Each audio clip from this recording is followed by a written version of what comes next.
Mes premiers j'aime lire à lecture avec Flavie. Le visiteur du soir. Quand Chloé est en vacances chez papy et mamie, elle se précipite tous les soirs pour prendre les assiettes et les verres dans le placard et pour les disposer sur la table. Elle sait bien que si elle a mis le couvert, c'est son grand frère Cédric qui devra sortir la poubelle. Chloé n'ose pas le dire, mais sortir la poubelle, c'est terrible pour elle. Il faut traverser tout le jardin dans la nuit. Aujourd'hui, Chloé a rapporté de la bibliothèque un livre si passionnant qu'elle ne voit pas le temps passer. Soudain, Cédric lui annonce « J'ai fini de mettre le couvert. Ce soir, c'est à toi de sortir la poubelle. » Donc, après le dîner, Chloé est bien obligée de quitter la chaleur de la cuisine. Elle descend l'escalier extérieur, le sac d'ordures à la main. Pour se rassurer, elle essaie d'écouter le plus longtemps possible Cédric qui pousse des hurlements devant son jeu vidéo et la télé qui raconte une histoire de bandits à papy et mamie. À cette heure-là, le jardin est obscur et froid. La balançoire est une ombre menaçante. Chloé se demande qui va sortir de la cabane à outils et quel est le grincement de porte au loin. Une fois que Chloé a dépassé la cabane à outils, c'est encore pire parce qu'elle n'entend plus rien du tout. Elle retient son souffle en marchant tout doucement dans la petite allée qui mène à la grille. Encore quelques mètres à trembler. Ouf, de la lumière. Chloé arrive devant la grille sous le réverbère. Chloé se mit en tremblant. Que faut-il faire pour se débarrasser des fantômes? Ah, oui, croiser les doigts. Mais le remue-ménage continue. Heureusement, les réverbères se rallument. C'est déjà ça. Alors, Chloé repart comme une flèche à travers le jardin. Elle rentre dans la maison à toute vitesse et va voir son frère qui joue toujours à l'ordinateur dans la chambre du rez-de-chaussée. En chuchotant que papy et mamie n'entendent pas, Chloé dit d'une voix traite « Cédric, viens m'aider. J'ai peur. Je n'ai pas jeté la poubelle au bon endroit. Et il y a quelqu'un derrière la haie. » « Quelle trouillarde !» répond Cédric en se levant. Maintenant, Chloé et son frère courent dans l'allée. Un peu avant la haie, ils ralentissent, puis s'arrêtent. Cédric chuchote.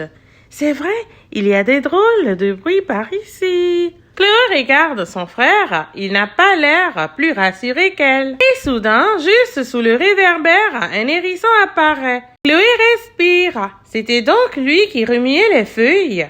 Le frère et la sœur observent le petit animal. Ils sont émerveillés. Ce qu'il est drôle, dit Chloé. Regarde, il fouine partout avec son nez pointu. On dirait qu'il recherche quelque chose, ajoute Cédric. Peut-être qu'il a faim. Chloé a une idée. Elle attrape le sac d'ordures qui est là, tout près, et elle y pioche ce qui pourrait intéresser le hérisson. 3 épluchures de pommes, un bout de trognon de chou. Cédric murmure « Regarde, il s'est mis en boule, c'est vrai, le hérisson doit avoir peur car il s'est transformé en une grosse châtaigne. » Cédric et Chloé restent là, accroupis, à guetter ce qui va se passer. Au bout d'un moment, le hérisson se déplie. Il abaisse doucement ses piquants. Chloé tire Cédric par le bras. On lui fait peur. Il mangera quand on sera parti.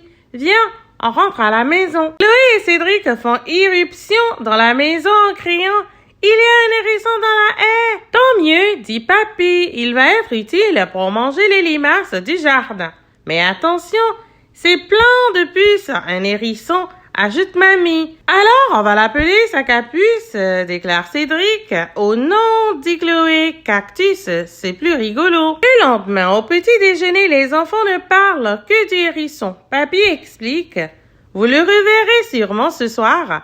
Les hérissons ont des habitudes. Ils reviennent souvent au même endroit, à la même heure. Oh, soupire Chloé, j'ai hâte que la nuit tombe. Dans la journée, Cédric et Chloé se renseignent sur Internet et dans les livres pour savoir quelles sont les habitudes des hérissons. Ils préparent de la pâtée pour chat dans une soucoupe. Il paraît que ces petites bêtes adorent ça. Puis, ils rassemblent des feuilles mortes qu'ils mettent en tas contre la haie pour aider les hérissons à se construire une maison. Enfin, la nuit arrive, c'est bientôt l'heure des hérissons.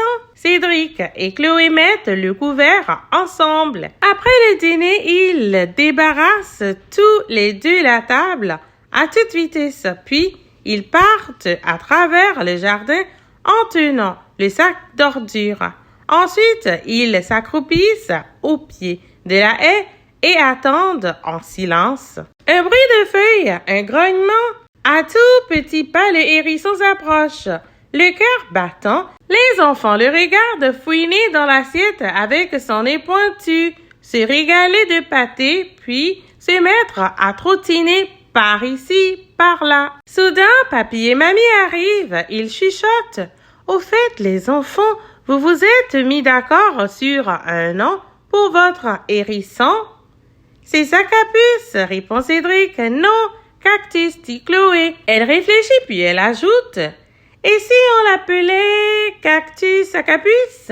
Le hérisson lève le museau comme s'il voulait dire d'accord. Alors, tous les quatre éclatent de rire.